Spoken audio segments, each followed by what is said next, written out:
Amen. Praise the Lord. Hallelujah. Let's remain in the presence of the Lord. At tayo po'y manalangin. Ora basyaka babaya rabasan dereremont. Ore mashereremont dererebasharereya. You are our strength, O God. Akare mare baba. Reya lalaya reremaya remade. Papurihan po natin ang Diyos for He deserves the highest praise. We acknowledge your grace. We acknowledge your power, O God. For you are our refuge, our very help in times of need. You are our very present help in times of trouble.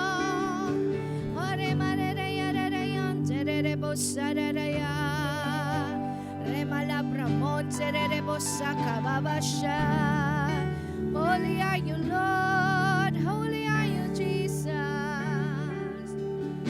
Ora mama masika bare monte boshaka baba sante.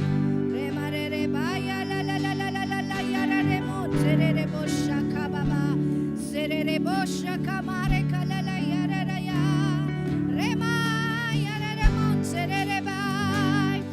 For the word of the Lord, bless the Lord, oh my soul. Oh, bless the Lord, oh my soul. Everything in me praise His holy name. Ora masharere maya la la la la la la yara ya ya yara. Let there be joy, let there be gladness in my life. For every day is ordained by God, for my victory, triumph, and success. Thank you, Jesus. Ora ya la la la la la ya la mara bama. Ra ra ya la la ya masika bara ya. Let the Lord strengthen you tonight.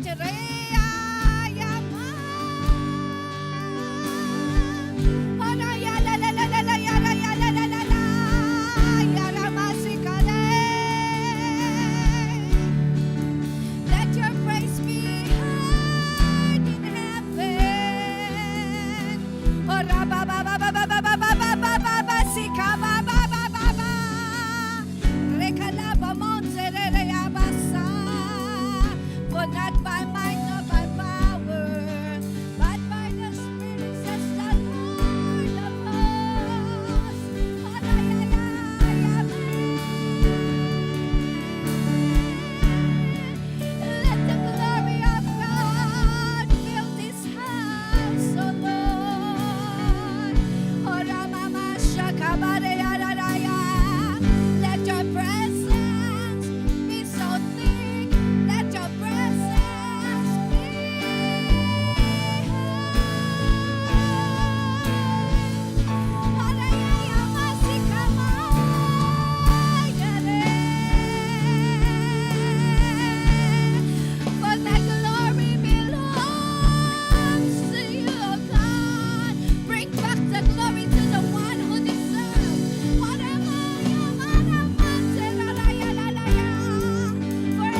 kana reba.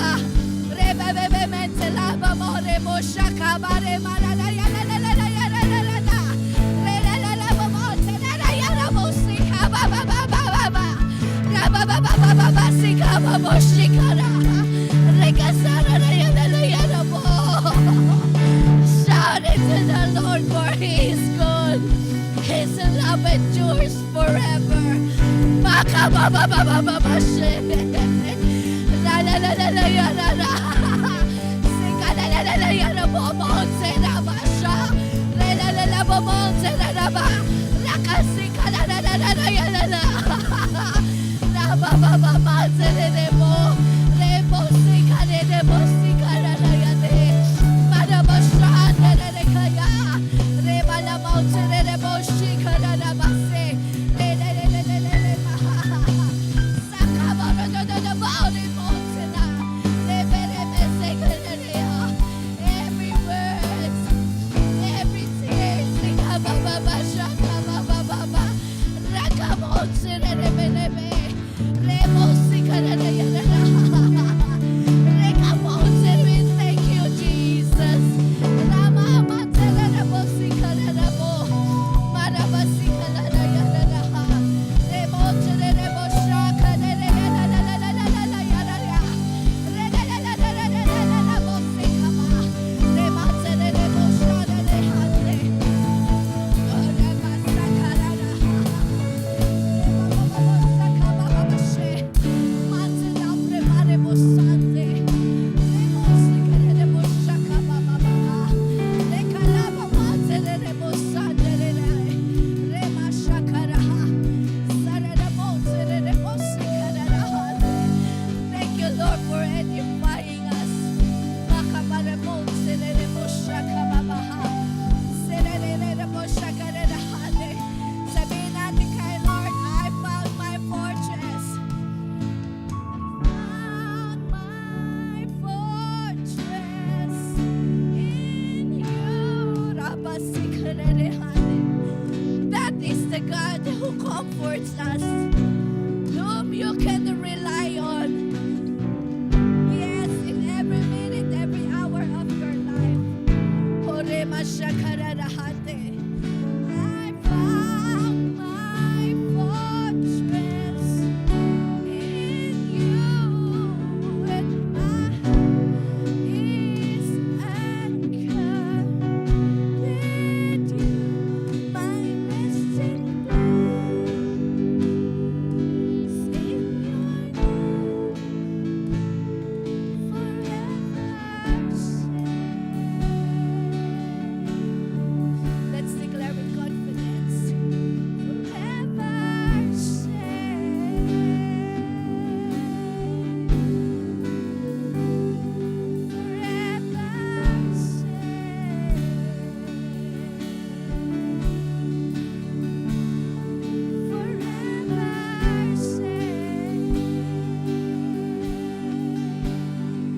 Let's say forever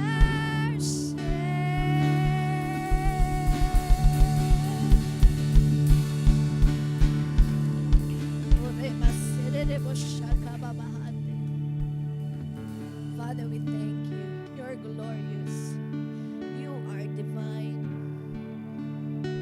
You're the God that filled mysteries. Even our lives you have filled with glory. Our days are numbered. Even our hairs are numbered. That's how deep is your love to each and every one. Ang lahat ng naiisip namin,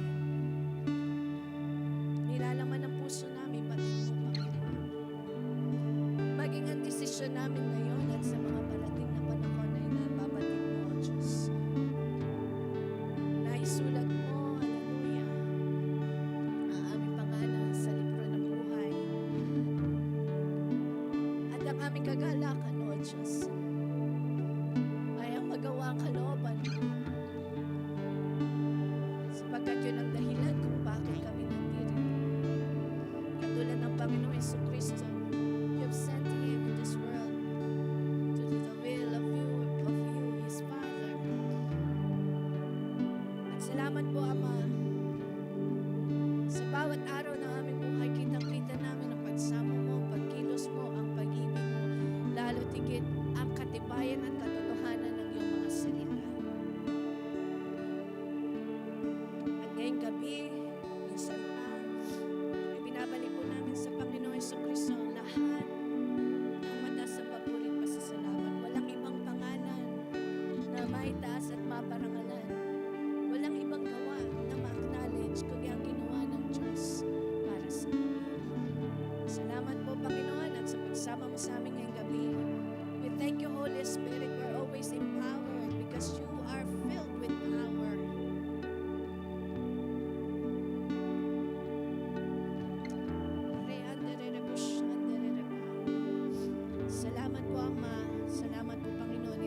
Happy mo muna yung katabi mo, sabi mo, salamat sa buhay mo.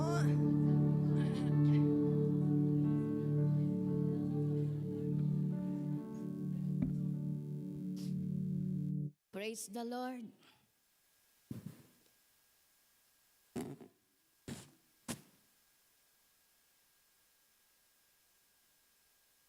Kanina ba nagpe-praise and worship, sobra-sobra yung revelasyon ng Diyos sa akin. Ayan. At una, nagpapasalamat ako sa Panginoon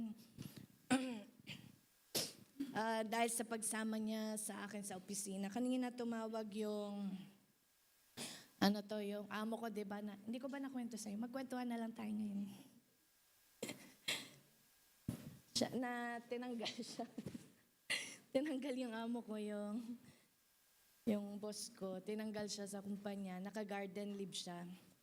Sabi ko, may ganun pala, no? Yung nasa garden. 6 months pala yun. 6 months or 3 months yung garden leave.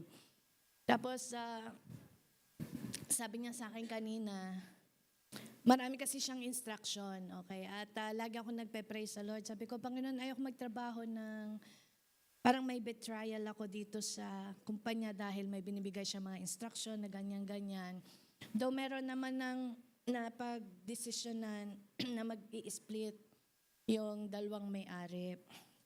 Ayan, sabi niya sa akin, Lani, mag-ingat ka kasi baka ikaw ang kasunod na targetin. Sabi ko, wow, may target na na ganon. Pero alam niyo po, hindi nangangamba ang puso ko. Bagkus, nagpapasalamat ako sa Diyos dahil damang-dama ko yung pag-iingat ng Diyos sa akin. Alam niyo, kahit nasaan tayo, wala kang dapat ikatakot Kapag kakasama mo ang Panginoon, kaya nga sabi ko, it's not the company na nagpo-protect sa atin. Hindi yung gobyerno dito ang nag-iingat sa atin, kundi ang Diyos na nagmamahal sa atin. Amen? Kaya sabi mo sa katabi mo, iniingatan tayo ng Lord. Kaya wala tayong dapat ipangamba. Even sabi ng Word of God, if God is for you, then who can be against you? At sila nang nalilito ngayon. Silang nako-confuse. Kasi nga, ang Diyos natin ay mabuti at hindi niya tayo pababayaan. Everything that He works in your life are always for your good. Sabi mo sa katabi mo, ang mangyayari sa'yo ay yung ikabubuti mo. Basta nasa Panginoon ka, huwag kang lalayo. Mas napapahamak ang taong lumalayo sa Diyos. Pero yung nananatili at lalong, kaya nga sabi dun sa diba? Even you have your weakness, in your weakness, kino-covered ka ng strength ng Diyos. Grabe, amazing, diba? Amazing. Sabi natin, amazing. Sa kagabi, diba, nag-functional yung iba. Yung iba magpa-functional sa Friday sa inyong mga life group. Nakatuwa ang word ng Lord. It's amazing, okay? So kaya ngayon, I will just give you another things what are being recorded. So we are in our topic of recording our names in heaven. Sabi mo sa katabi mo, magalak ka. Nakasulat ang pangalan mo. Tingnan nga po muna natin ang verse na pinag-aaralan natin. Your name in Luke ba yun? Sige po.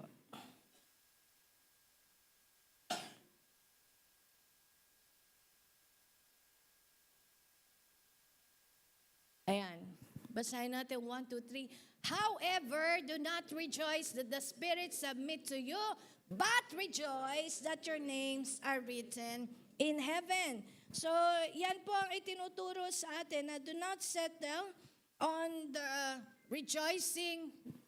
This could be also authority na may nagsasabit ng mga demonyo sa atin or meron tayong nagagawa para sa Panginoon.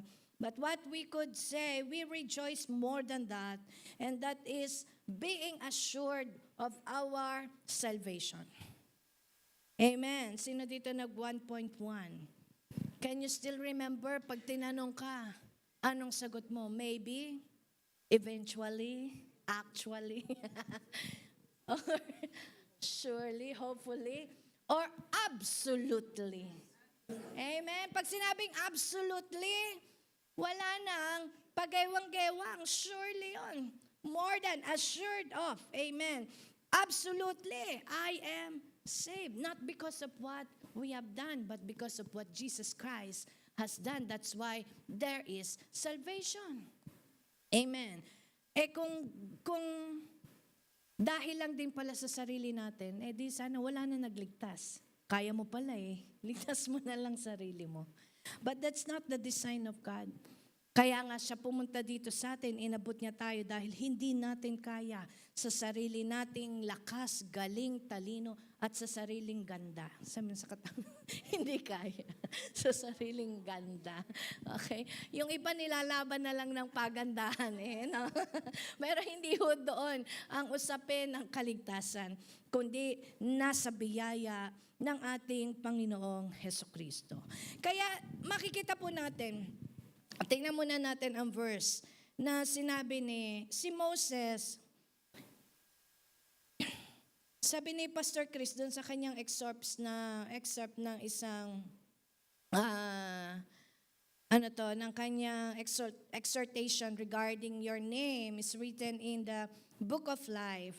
Pag daw tiningnan natin si Moses in Exodus 32:32. Ano po ang sabi ng Exodus 32:32? Kasi akala nung iba, nasusulat yung pangalan natin pag tayo naboborn again. Pero dito, si Moses, hindi siya na-born again kasi wala pa si Jesus na. Remember when you say that you're born again, you are in Christ. You come into the relationship in Christ Jesus. Sige, basahin natin. 1, 2, 3. But now, please forgive their sin. But if not, then blot me out of the book that you have written. So dito, pinakikita ni Moses na alam niya ang about sa book of life. Amen? Tara mo sa katabi mo, alam mo ba yun? O ngayon, alam mo na. Amen? Na meron palang book of life. At yun ay yun ay nasa sa Panginoon. At nung sinabi niya ito, hindi niya ito sinabi dahil siya ay na-born again. Wala pa po nun si Jesus. But he already knew that there is a book of life. So, meaning, ang masulat ang iyong pangalan ay hindi lamang kapag ikaw ay na-born again. So, the book of life is for everyone na isinilang sa mundo. But, at the end, dun magkakaroon ng ng judgment. Kung matatanggal ba ang pangalan mo o hindi. Ayan. Sabi sa katabi mo, hindi na. Are you sure? Amen. Amen. So this is actually a warning for all of us na ang plano ng Diyos sa atin, sa ating lahat is originally to be with Him. Alam natin yan na ang gusto ng Diyos tayo ay makasama niya. Na ang gusto ng Lord, ang plano niya, that no one should perish, but everyone should come into repentance. Tingnan natin 2 Peter 3:9. 2 Peter 3:9.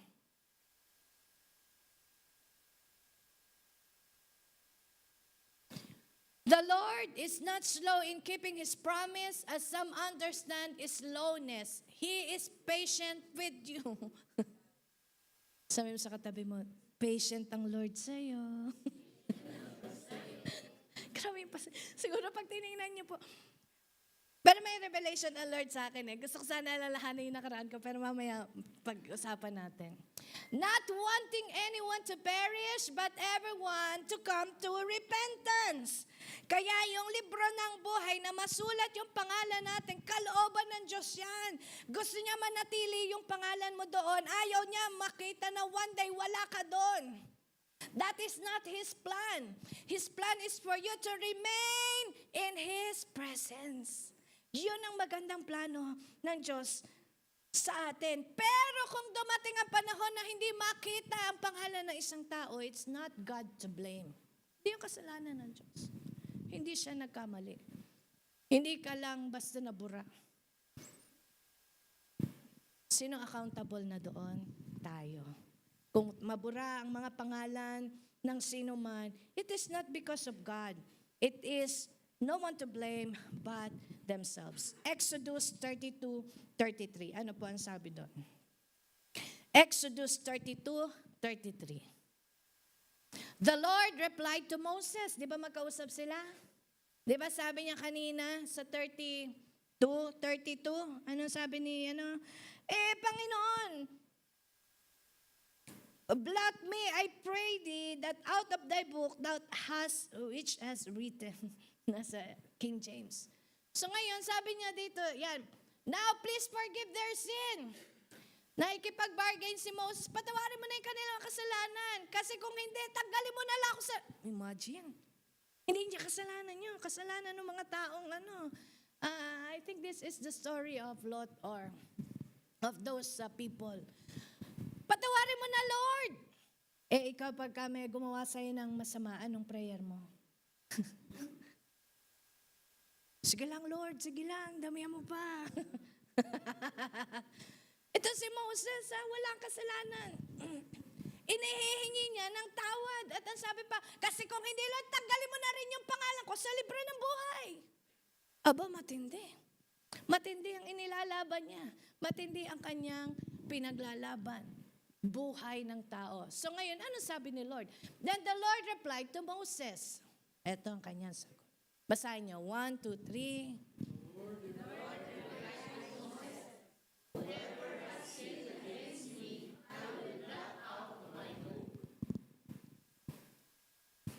Para libro yung natanggalan.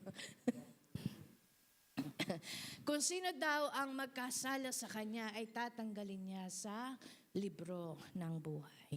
Yun na yung kanyang naging desisyon. So ibig sabihin, kahit na sino yung manalangin para sa'yo, kapag tayo ay nagkasala against God, there is no one who can, anong tawag doon?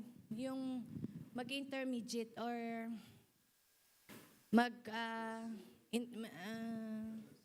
anong tawag na? Mediator. Wala na. Wala na. Amen. Kaya sabi mo sa katabi mo, ingatan mo ang buhay na tinanggap mo kay Lord. Amen. Kaya ang sabi ng salita ng Diyos, we need to work out salvation. Working out of salvation is not doing good so that para hindi na tayo mawala sa libro ng buhay. Kundi iniingatan mo, amen, ang biyaya na tinanggap ng Diyos sa iyo. Ngayon, ito naman ang gusto kong i-share sa inyo. Ano pa ba ang mga nare-record?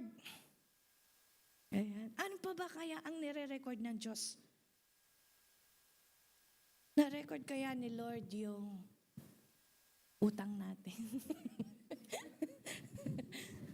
Sayo sa katabi mo, bayad na ba?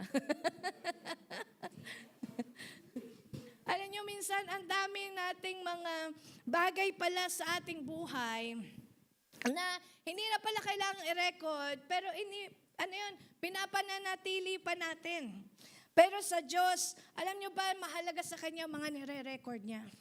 Napakahalaga. Kaya nga yung pangalan napakahalaga. Amen. Kapag ka nawala ang pangalan mo doon, tapos ka.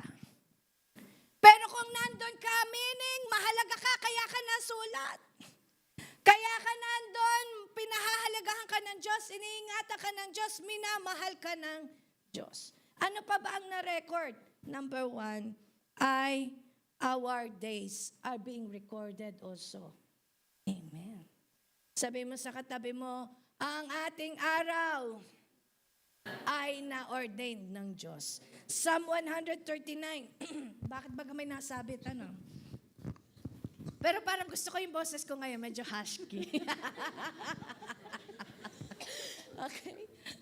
Kaya feel kong magsalita. Psalm 139, verse 16 to 17. Ano ang sinabi ng Lord? So it is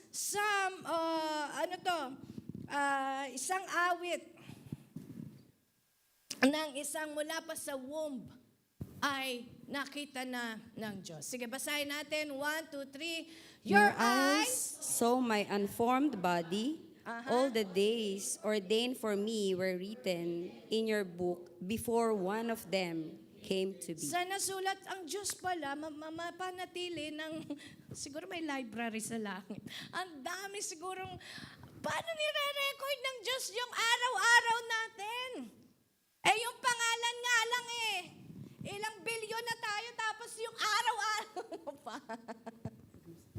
Tapos kanina, sabi nasa natin, even your hair are numbered. Mapaputi man yan, manahulog man yan, kulot man yan, bilang. Hindi ibig sabihin ay binibilang, kundi naka-account. Alam ng Diyos bawat hibla. May code. May barcode. Yung bawat hibla ng buhok natin, ganyan ka. Kaya pag nawawala na yung buhok mo, nababawasan ng barcode. Ganyan tayo ganyan ka ingat o ka detailed ang Diyos sa buhay natin. Huwag kayong tumingin sa likuran. Sa harap meron din. Ganyan po ka detailed ang Diyos. Even our days are ordained. It is written in your book before one of them came to being. Bago pa mangyari na sulat na. Sabi sa katabi mo, bago pa mangyari ang tagumpay mo, nakasulat na yan. Amen. Sabi ng Diyos, pagtatagumpayin ko to, payayamanin ko to, pagagandahin ko ang buhay niya. Mag-excel siya sa lahat ng bagay. Naisulat na yun. Ang problema minsan, tayo may ayaw. Tayo yung tumalikod. Tayo yung hindi lumakad. Kaya nga ang ganda, Ephesians 2:10. Pastor Eric, ang iyong verse of the year ng mga nakaraang taon. For we are God's handiwork and workmanship created in Christ Jesus to do good works which God prepared in advance for us to do. Inihanda na ng Diyos ang mga gagawin mong mabubuting bagay. Ginawa na ng Diyos, niready na niya ang mga magagandang mga gawa na mararanasan mo. Advance. Sabi sa katabi mo, hindi delay. Sabi mo, sweldo lang na di-delay. Cancel. Wala nang delay. Amen. Bakit advance lagi ang ginawa ng Diyos sa atin? Para nag-expect ka, para na-amaze ka, para nakikita mo na ahead of you ang ganda ng buhay. Ang Diyos, hindi niya yun. Ayaw niya na palaging nanghuhula ka, Lord, victory ba ngayon o hindi? Hindi. In-assured niya. Sinigurado niya na makikita mo tagumpay ang buhay mo. Na makikita mo maganda ang tinatahak mo. Amen? Basta labanan mo ng pananampalataya. Tayo minsan pag dumadaan, umaatras agad. Amen? Kaya sabihin natin, my days are ordained in total success and triumph. In Jesus' name. In Jesus' name. Amen. Walang talunan, kundi lahat inayos na ng Diyos in advance for you to do. So, Proverbs 16 verse 9. Kasi nga, sa puso ng tao, ang dami nating gustong plano. Pero tingnan mo, ang Diyos pa rin ang mag-i-establish ng iyong steps. At kung papayag at susunod ka, ay maganda ang resulta. Pero kung mag-o-oppose ka, sabi mo sa katabi mo, bawal mag-oppose kay Lord. Ang tawag ng oppose ay opposition. Dapat administrasyon kayo dyan. Amen. Nasa iyo, pabor. Pero ang gustong ituro sa atin ng Lord, napakarami din. Hindi naman tayo pinagbabawalan ng Diyos. Pero titingnan mo ano ang pipiliin mo. At ang sabi ng Lord, you choose life. Ganyan ka kamahal ng Diyos. Again, your days are already recorded and even ordained by God. Kaya sabi ng Psalm 90, verse 12, teach us, O Lord, to number our days. Ibig sabihin, maging fruitful ang araw. Alam niyo po, tuwing umaga, nagising ako, sabi ko, Sunday na ba ngayon? Hindi dahil gusto ko laging Sunday. Kasi parang, dahil nga sa sitwasyon sa opisina, parang ayaw mo nang pumasok. Pero sabi mo, hindi pwede. Kailangan natin bumangon. Lalo na kahit ganyan ang metro. Amen. Kailangan nating mapagtagumpayan araw-araw. By the way, hindi lang naman opisina ipinunta mo dito. May gagawin ka para sa Panginoon. Amen? Kaya kailangan mo magising talaga sa umaga. Kailangan mo talagang bumangon. At mamayang gabi, huwag ka muna matulog. Attend ka muna ng life group mo. Attend ka muna ng midweek service. Palakpakan nga natin si Lord sa buhay ng katabi mo. Praise God! Sabi mo, hindi ka napapagod Kagabi lang nasa LG ka Ngayon nasa midweek ka. Bukas nasa worship ka. Praise God! Yan ang tunay na nagmamahal sa Diyos, hindi napapagod. Ginina-number niya yung araw niya para kay Lord. Sinisigurado niya na ang araw niya is dedicated for God. Amen. Kung yung opisina natatakot kang umabsent, mag-leave. Diba? Hindi ako pwede mag-leave. Papawasan. Doon ka takot Pero may matapang. Practice ng practice. Amen. Kasi nga, tinuturuan ka ng Diyos. Naturuan tayo ng Diyos to number our days. Meaning, make our days fruitful, productive, especially for the glory of God. One day we will all live in this land. Okay? Iiwan natin to. Ang mahalaga, yung days mo na dedicate mo para sa Diyos. Amen.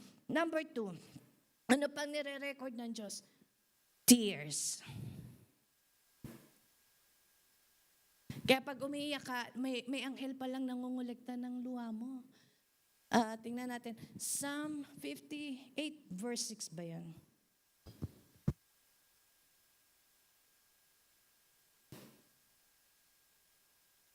God is recording our tears. 56 verse 8.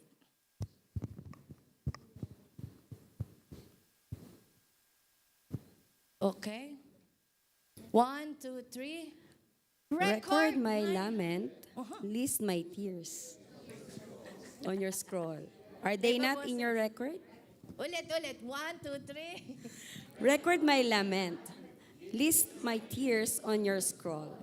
Are they not in your record? Amen. So, ibig sabihin dito ni Haring David, nag-aano siya sa Lord, nagpo-pour out siya ng puso niya sa Diyos. Amen. Pero alam niyo, magandang in-reveal ng Diyos sa akin, yes, pag nagpo-pour out ka pala, pag umiiyak ka, nire-record pala ng Diyos yung pain mo. Kinukolekta niya yon. Ayaw niya na nanatili sa mukha mo.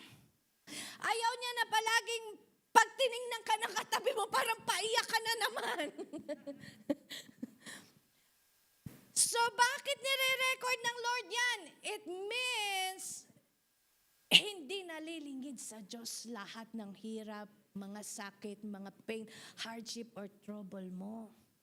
At hindi ibig sabihin nakaranas na ba kayo ng, alam mong nahihirapan yung kapatid mo, pero hindi mo tinulungan? Alam mo namang nahihirapan. Amen. Noon. Pero ang Diyos, kapag nalaman niyang nahihirapan ka, hindi pwedeng hindi ka niya tutulungan.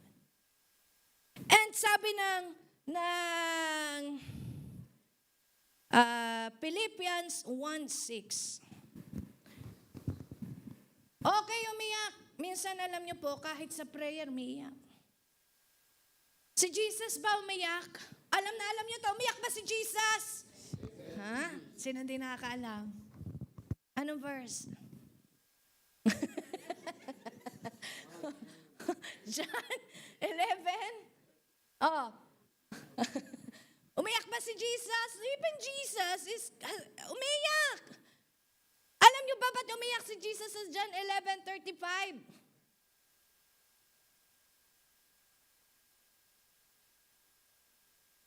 Ano? At nasa na mga Bible natin?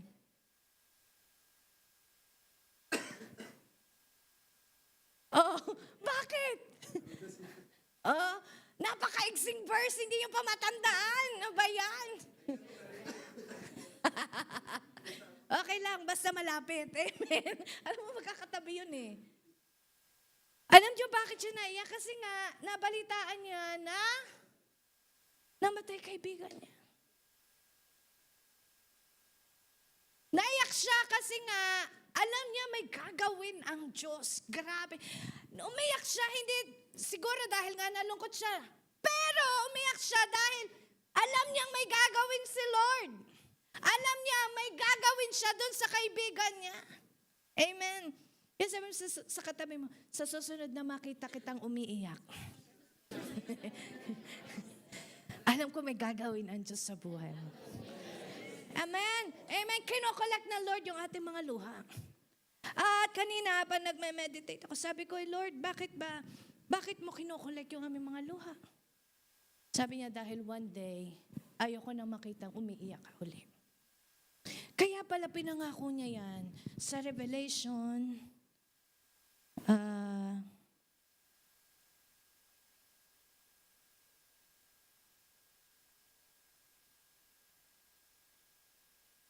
tingnan natin ang Word of God. He will wipe away every tears. Revelation 21, verse 4. Sige, Sister Etchi, pakibasa, Sister Etchi.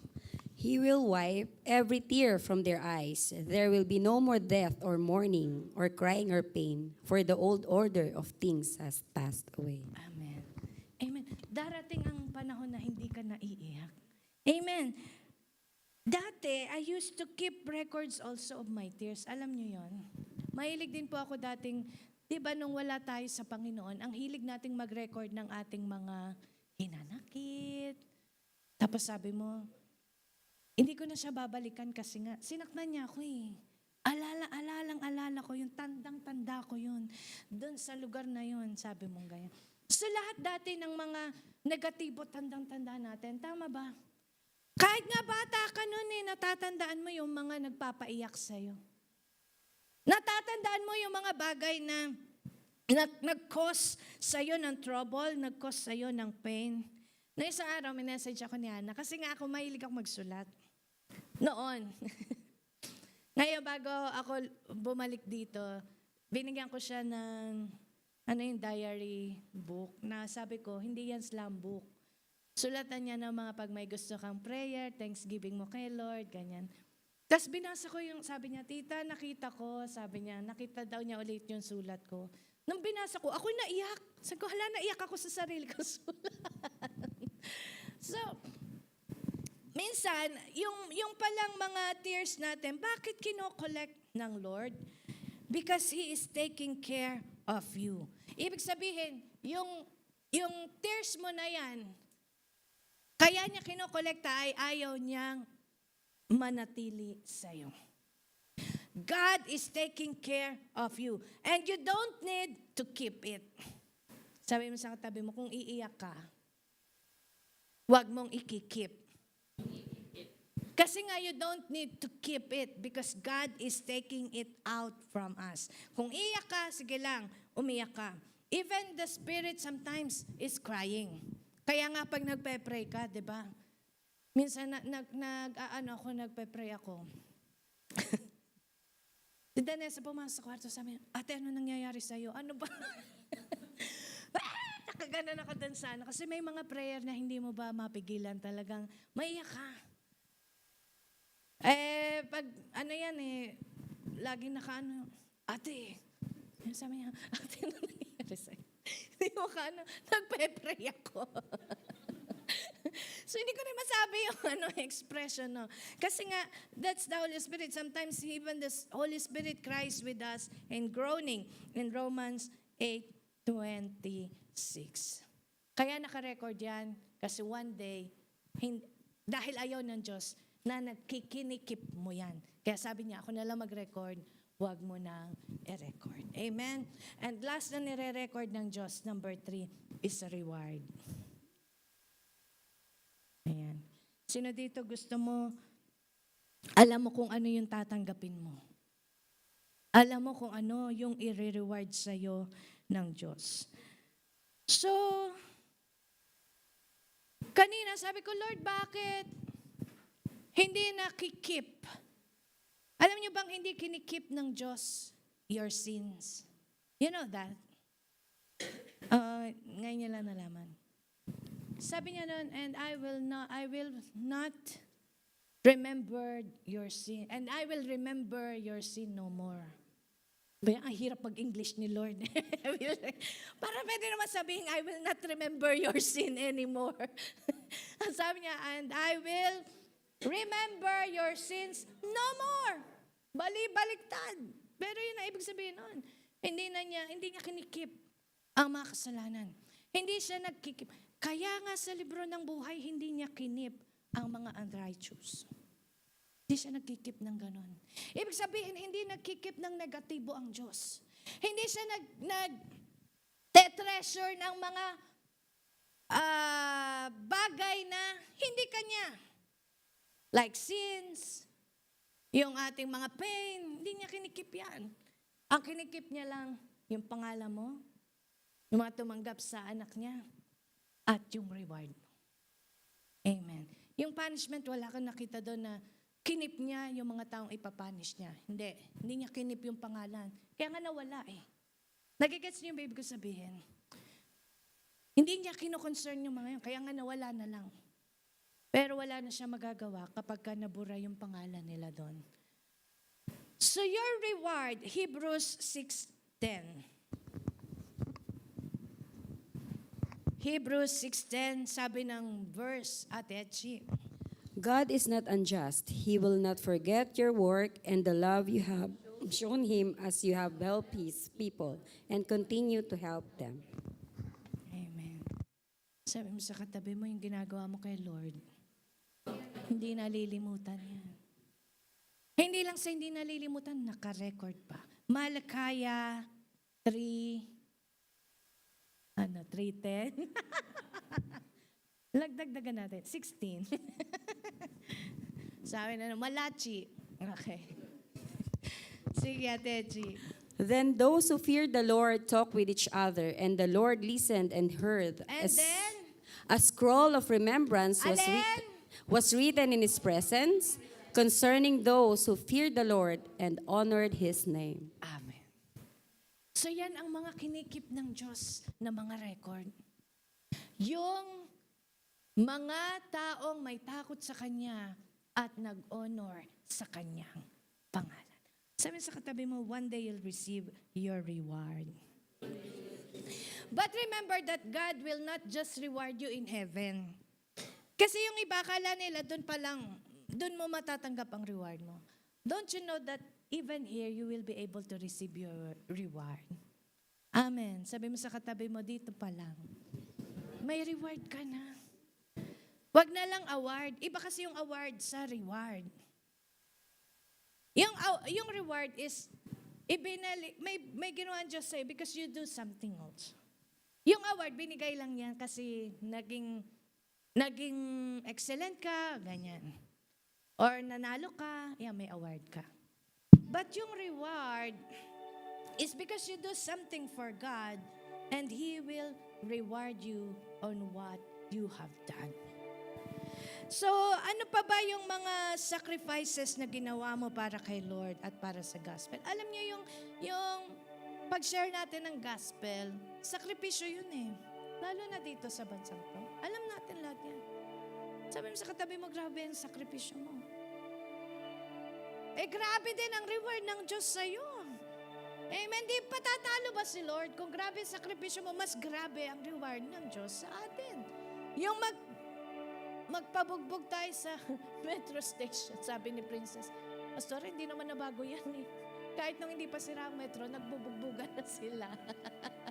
So medyo na-hype lang ngayon. Pero yung mga ginagawa mo para sa Lord, bibigay ka ng oras, panahon, minsan pati relationship, nag-give up mo. Marami kang mga pansariling bagay na nag-give up just for the sake of the gospel. Don't you think the Lord will just forget it? No. God is a God of reward. At masasarap ang reward na ibigay niya sa atin, kundi ang manatili yung presence niya sa atin. Tama, pagka ang Diyos ang nasa sayo, siya na, yung pinaka-greatest reward. Hahanap ka pa ba na iba? Di na. Siya lang sapat na. Higit pa. Amen? Kaya ano ang mga nire-record ng Diyos? The Lord recorded also our days, our tears, and even our reward. So let us all stand at pasalamatan natin ang Diyos. Sabihin mo sa katabi mo, magtuloy-tuloy ka lang kay Lord. And do something great for the gospel. Amen. Alam nyo, kahit maliit lang ginagawa nyo sa tingin nyo, sa mata ng sino man, for God, it is already great. Because everything that we do for the sake of Jesus Christ ay hindi pwedeng maliitin ng Diyos. Nakikita ng Lord ang lahat ng mga binibigay mo, ang lahat ng mga sinasakripisyo mo, at lalo tigit lahat ng mga pinapangarap mo. Sino dito nangangarap para kay Lord sa gawain ng Diyos? Nangyari na ba sa inyo yan? Na Lord, ito na yung pangarap ko ngayon. Plano ko sa taong ito, Lord, kasama ko yung ministry. Kasama ko yung gawain. Hindi ako gagawa nung... Magmula po nung maborn again ako, doon ako naranasan na buhay na hindi ko kayang isantabi ang gawain ng Diyos. Yung bang excuse na, Lord, pwede bang wala mo ng ministry? Hindi kahit saan ka magpunta, mayroon Sabi sa katabi mo, kahit saan ka magpunta, may ministry. Kahit nasaan ka nandoon ang gawain ng Diyos. Kasi career ka, ikaw mismo, you yourself is the ministry na nagke-carry for the sake of the gospel ng ating Panginoon sa Kristo. Hindi yan gawain na naiisa-isang tabi. Yung trabaho pwede pa. Di ba pag umuwi tayo ng bahay, hindi na tayo tatrabaho, di ba?